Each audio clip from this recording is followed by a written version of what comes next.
Hello friends. అనగనగా ఒక ఊరిలో సుబ్బయ్య అనే ఒక పేద బ్రాహ్మణుడు ఉండేవాడు. సుబ్బయ్య దంపతులకి 2 పిల్లలు. కానీ ఆర్థిక పరిస్థితుల వల్ల చాలా కష్టాల్లో ఉండేవాడు.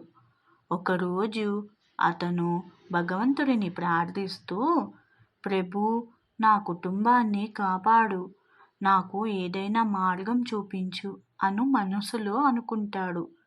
ఆ రాత్రి సుబ్బయ్యకు ఒక స్వప్నం వచ్చింది. అందులో ఒక ముసలి మనిషి, రేపు ఉదయం నీ ఇంటి వాకిట్లో ఒక సాధువు వస్తాడు, అతనికి భోజనం పెట్టు, నీ జీవితం మారుతుంది అని చెప్పాడు. మర్నాడు ఉదయం సుబ్బయ్య ఎదురు చూస్తుంటాడు. నిజంగా ఒక సన్యాసి వచ్చాడు. కానీ సుబ్బయ్య ఇంట్లో ఆ రోజు తినడానికి ఏమీ లేదు.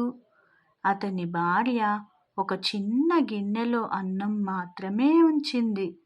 సుబ్బయ్య తన కోపాన్ని అణిచి ఆ సాధువుకి ఆ అన్నమంతా పెట్టాడు.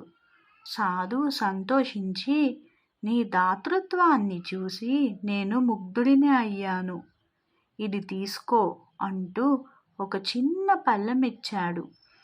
ఇది ఎప్పుడూ నిండుగా ఉంటుంది, కానీ ఒక నియమం, దీన్ని ఎప్పుడూ తలకిందులు చెయ్యకు అని హెచ్చరించాడు.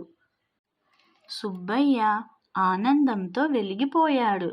ఆ పళ్ళెం ఓ అద్భుతమైనది. అందులో ఎంత తిన్నా అన్నం అస్సలు తరగదు. కుటుంబం సుఖంగా ఉండిపోయింది.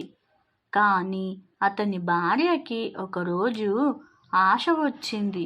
ఈ పళ్ళెం రహస్యం ఏమిటో తెలుసుకుందామని ఆమె దాన్ని తలకిందులు చేసింది. ఒక్కసారిగా అన్నమంతా అదృశ్యమయ్యింది. పళ్ళెం ఖాళీ అయిపోయింది. మళ్ళీ కుటుంబ సభ్యులంతా దుఃఖిస్తారు. వాళ్ళంతా ఆశ్చర్యానికి లోనవుతారు. సుబ్బయ్య దుఃఖం అస్సలు ఆగదు.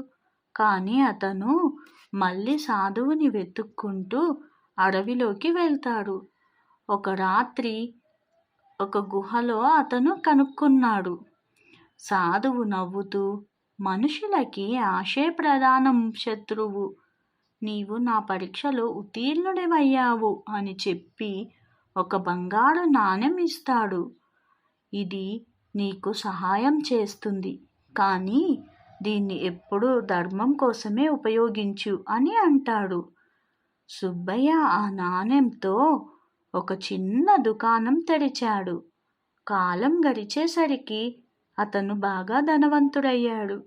కానీ అతను ఎప్పుడూ పేదవారికి భోజనం పెట్టేవాడు, అందరినీ సంతోషితులు చేసేవాడు.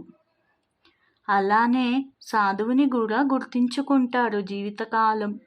అతని గుర్తింపు అలా ప్రారంభమైంది. మోరల్ ఆఫ్ ద స్టోరీ: దాన ధర్మాలు, నమ్మకం మరియు సంతోషం మన జీవితాన్ని మార్చగలవు. దాతృత్వం వల్ల గౌరవం పెరుగుతుంది. మరిన్ని వీడియోస్ కోసం subscribe to my channel. Thanks for watching.